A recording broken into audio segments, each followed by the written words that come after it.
चले आगे बढ़ेंगे खबरों में। इस बीच बड़ी अपडेट आप तक पहुंचा रहे, जहां विधानसभा चुनाव से पहले ईडी की बड़ी कार्रवाई। कांग्रेस विधायक पर ईडी ने शिकंजा कसा है। सुरेंद्र पवार को ईडी ने गिरफ्तार किया। अवैध खनन से जुड़े केस में अरेस्ट किया गया। इस वक्त की बड़ी अपडेट आप तक पहुंचा रहे, जहां बताते चले कि विधानसभा चुनाव से पहले ईडी की ये बड़ी कार्रवाई देखने को मिली है। कांग्रेस विधायक पर ईडी का शिकंजा कसा है, जहां सुरेंद्र पवार को ईडी ने फिलहाल गिरफ्तार कर दिया। अवैध खनन से जुड़े केस में ईडी की तरफ से अरेस्ट किया गया। उसमें पूछताछ की जाएगी आगे की, जहां विधानसभा चुनाव से पहले ईडी की बड़ी कार्रवाई देखने को मिली है।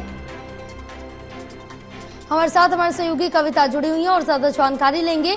कविता, क्या अपडेट मिल पा रही, जहां विधानसभा चुनाव से पहले ईडी की तरफ से ये बड़ी कार्रवाई कांग्रेस विधायक सुरेंद्र पवार, जिनको अवैध खनन से जुड़े मामले को लेकर गिरफ्तार किया गया है।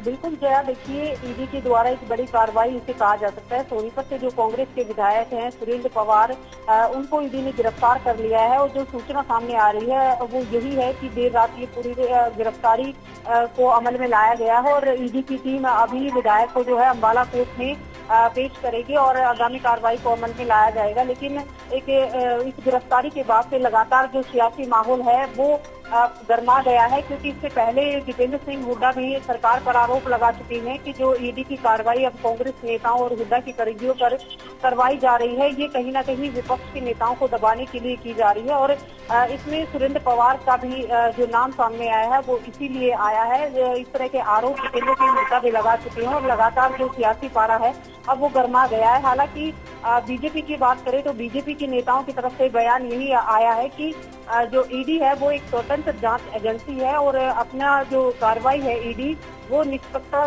के साथ कर रही है। जी बिल्कुल कविता, क्योंकि जिस तरह से देखिए कि हुड्डा की तरफ से पहले भी कहा गया कि जिस तरह से हम जो कार्यक्रम चला रहे हैं हरियाणा मांगे जवाब, इसको लेकर अलग अलग जिलों में पहुंच रहे, तो बीजेपी कहीं ना कहीं तिलमिलाई हुई है, जिसकी वजह से वो अब जो ईडी और सीबीआई है इनका सहारा ले रही है और इस तरह से जो कार्रवाई की जा रही है वो देखने को मिल रही। तो कहीं ना कहीं विधानसभा चुनाव से पहले इस तरह से जो ईडी की तरफ से रेड डाली जा रही, तो इसको लेकर हुड्डा ने बीजेपी और केंद्र पर निशाना साधा है। बिल्कुल जया, लगातार दीपेंद्र सिंह हुड्डा की बात करें या दीपेंद्र सिंह हुड्डा की, वो लगातार हरियाणा मांगे हिसाब के जरिए लगातार सरकार पर निशाना साध रही। खासतौर पर ईडी की कार्रवाई जो इससे पहले सुरेंद्र सिंह पवार से पहले राव दान सिंह और हुड्डा के करीबियों पर की गई है, उससे कहीं ना कहीं जो कांग्रेस पार्टी है वो सरकार पर ये आरोप लगा रही है कि बीजेपी ईडी का दुरुपयोग कर रही है और विपक्ष को दबाने के लिए जो ईडी की कार्रवाई है इसको किया जा रहा है। जी बिल्कुल कविता, क्योंकि ये बड़ी कार्रवाई की जा रही है। इससे पहले रावदान सिंह, जैसा कि आपने जिक्र किया, उन पर भी, उनके घर पर भी ईडी की तरफ से जो रेड थी वो डाली गई, छापेमारी चली है और कई ठिकानों पर भी छापेमारी चली है। फिलहाल अब ये दूसरी बड़ी कार्रवाई यहाँ पर देखने को मिली और अब से चंद महीनों का वक्त बचा है जब हरियाणा में विधानसभा चुनाव होने हैं और अक्टूबर में विधानसभा चुनाव होने, उसके पहले ये बड़ी कार्रवाई, ये गिरफ्तारी कितना बड़ा झटका साबित हो सकती है।